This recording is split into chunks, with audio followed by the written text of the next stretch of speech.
What's up, Totem Pole Nation? Welcome back to Lambo and Matt's World of Sports. Obviously, big things are happening in Michigan, not, for the greatest, according to some people, but other people are super excited for the Sherrone Moore era in Michigan to start. So we'll get into that. We'll get into other staff moves that have happened in Michigan. Shout out to Sideline Sports Network. As always, make sure to like, comment, subscribe. And Totem Pole Nation is scrolling in the ticker if you want to support the boys and get some merch. Without further ado, let's go.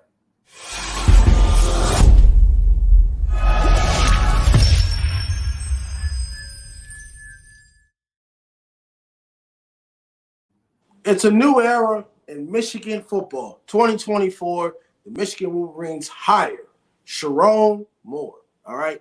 I think it's a great hire. Here's why. The players wanted him privately. You have to respect the players. You have to have, if you're an AD, you have to have it be more the players, and you listen to the players. They wanted Sherrone Moore. He's the face. He's that guy. Do I think Michigan will be the same team as the one they had with Jim Harbaugh? No. You lose J.J. McCarthy. Blake Corum's going to be gone. The same guy that just Wednesday thought he wasn't good enough to play running back. We'll debate on that.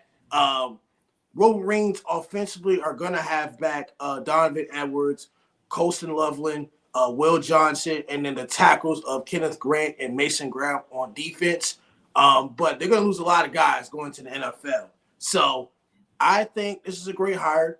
Jim Harbaugh did it the correct way, kind of just let his offensive assistant, take over, and then he left. I think that's just a common thing because, the direction of Michigan as far as Jim Harbaugh is not really going to be the same. Now, this guy, Sherrone Moore, went 4-0 as the interim head coach and beating a good Ohio State and a good Penn State team. So if you're going undefeated while Jim Harbaugh is getting suspended twice, yeah, you deserve the job. You did what you were supposed to do. So, yes, I'm happy for that man. I think this is a great, great hire. I don't think they'll be the same team because you have to get a quarterback. And like I said, this comes down to recruiting. As of right now for Michigan, if you check 24/7 Sports, they're ranked 19th in recruiting. They don't have any 5 stars. They have 19 4-stars and 10 3-stars. So the recruitment kind of went down after Jim Harbaugh left. Trey, what are your thoughts on Michigan? Are they the standard of college football? Or are we talking about Georgia, despite them winning a national championship? Because I don't think they're going to be the same team. To be honest, I mean, Georgia is Kirby Smart, man. It's Kirby Smart's pedigree, its defense, its big running backs, good football, good receivers. But I also think that Michigan is not far off. They just won a national championship, so next year they're the team to beat. Once I'll piggyback on what you said about him, Sherrone Moore beating Ohio State and Penn State. I feel like this is a harder decision for them to make if he loses to Ohio State because they love that game so much. I feel like he still gets the job. He definitely still gets the job, but it's going to be more interviews and more opportunities to look at. The recruiting, that's going to be something he's going to have to work on for sure. But if you're sponsored by Jordan, you should not have any problem because recruits love gear. They love gear. That's one of the biggest things they love when they come to a college is how they're going to look in their pictures and all that. So having that Jordan sponsorship and the NIL money, they should still be a top tier powerhouse. Yeah, I'm with you. So if you want some more details on the Michigan recruiting class, you could go to the recruiting trail playlist on the Totem Pole Nation YouTube channel, and you can see some of it in a video made by yours truly. Now, I don't know, man. It took Harbaugh, 9 years to get where we are? It took, obviously, multiple seasons of people calling for his head. And they were patient with the man because it was Jim Harbaugh. You had to be patient. What's up, MK? Welcome back.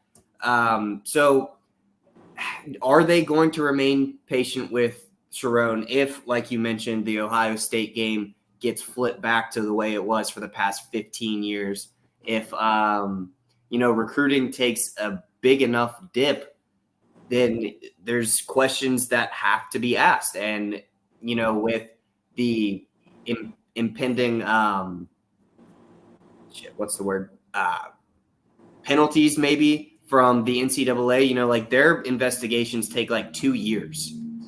So year 2 of Sherrone Moore's head coaching tenure is probably going to be interrupted by some, you know, penalty from what happened or allegedly happened this year under Harbaugh, which, like it or not, is probably a big factor as to why he left. He knows that. So I want the man to succeed. Obviously, you never want to call for a man's job or anything. I just think it's going to be super tough without, you know, this class that's leaving. Obviously, they do have a good running back that'll be hanging out for at least a year after Corum leaves. We saw him ball out in the national championship game. Is he leaving as well?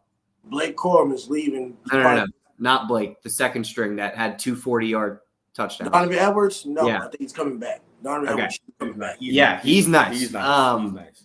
And then their backup QB, Orji, another former BT commit that, you know, Fuente didn't want, but whatever. There's a good amount of, you know, would have been Hokies on that sideline.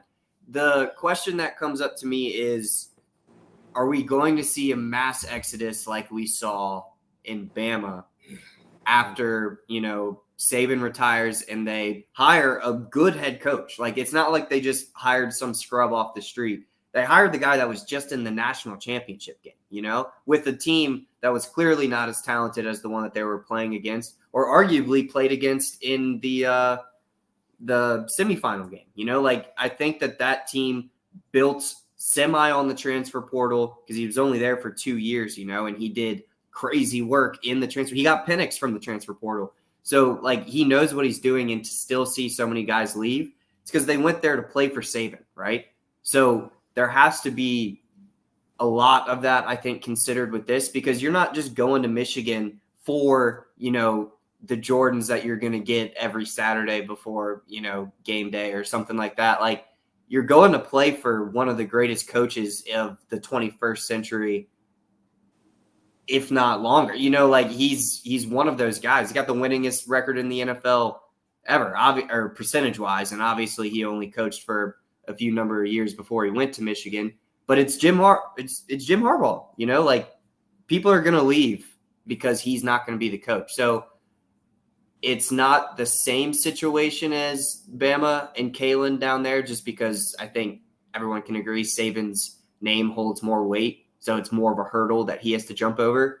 But coming off a national championship win, this is, I mean, as big of a hurdle as anyone else is jumping over, I think, in, you know, future success. What's going on, man? Also, when it comes to Sherrone Moore, he's actually the first black head coach in Michigan football history. Don't also forget, by the way, that's what we need. But also don't forget that he also served a 1-game suspension in 2023 related to the NCAA recruiting infractions case after what happened during COVID. That wasn't really talked about. The hamburger thing? The hamburger thing. Yeah. Yeah, it was the hamburger thing. Stupid. But see, nobody talked about that. Everybody talked about Jim Harbaugh. So we didn't even know that he was suspended as well. He bought the milkshake and Harbaugh bought the hamburgers. Who do you think has a more pressure to win right now, Kellen or Shalen? Was Kalen the new Alabama coach or the new Michigan coach? See, from that's a good question, Trey. It's got to be Kalen DeBoer, because the Alabama standard, Nick Saban. What me and Matt talked about is the identity. I'm not saying Kalen DeBoer's not a good coach.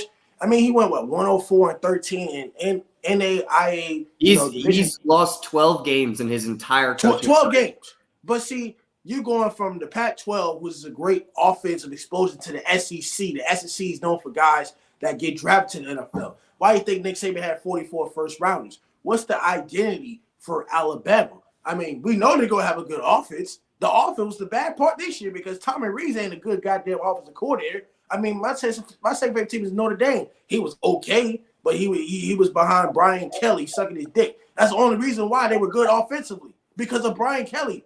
I mean, when it comes to Alabama, before I get to Michigan, I'm gonna ask you the same thing. What is their identity? But when it comes to Alabama, their identity is going to be the offense. But Nick Saban is, don't beat yourself. The Bill Belichick's don't beat yourself, do your job. I don't know if Alabama's going to have a defense. I'm not going to say it's going to be a complete default, but in SEC, you got to have defense.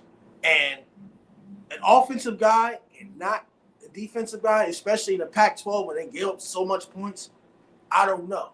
Michigan, what do you think? What do you think is their identity, Trey? Because, it's going to be way different from Jim Harbaugh. He might take some things from Jim Harbaugh, but what is Michigan's identity? Are they going to go old school, ground and pound, the same thing they already did this season? Or are they going to be 50-50? And what about the defense? Like, what is Michigan's identity under Sherrone Moore? It depends on how they want. Was it Orgy, the new is that the second string? How they want him to play. They want him to play game manager, or they want him to be a game changer, and that all depends on what the coach wants him to do or what he can do, which he shows him training spring ball, as well as if the backup Donovan Everett, the Michigan backup running back. If he gets off, it could be old school. If he's still nice, he still does what he showed us. There's no reason that it can't still be old school and just ground and pound. Yeah, I think the same. So Big Ten football as a whole, I mean, you can go down the list of every Big Ten school, excluding like Purdue, and everyone's identity in there, some more than others, of course, but is your trenches are going to be full. That's like an SEC thing as well, but you're going to run the shit out of the ball. I don't think besides Ohio State, which even this year with McCord, they were doing more of that than they were with CJ, obviously. I don't think that there's a school in the Big Ten that throws more than they run the ball, which is obviously very adverse to the rest of the country pretty much, other Power Force schools more in particular.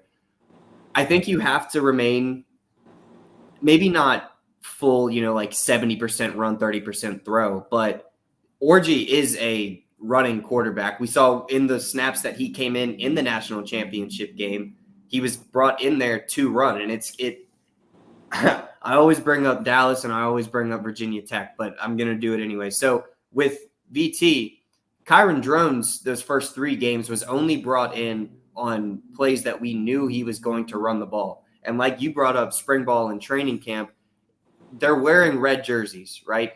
You have no idea what this guy can do physically on the football field if you're wearing a red jersey. So it took 3 weeks before people to really realize, holy shit, Kyron Drones is a game changer, and not so much a game manager like Grant Wells. Now, J.J. McCarthy is probably going to end up being a first-round pick, which is, debatable on if he should or not, but ultimately he probably will be. And, I'm not saying that he's just a game manager, but I think time will tell in the NFL, and I think we all have a feeling of what, it is. As long as he make the throws when it counts, that's what he does. He gotta do that, yeah.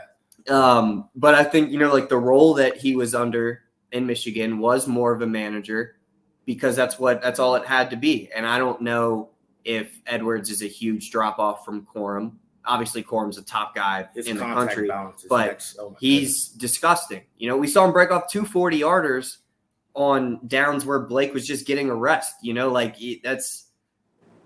I think things are, if we don't see a big max exodus of recruits and transfers like we saw from Bama, as long as they can keep the trenches alive, I think you have to keep that same identity.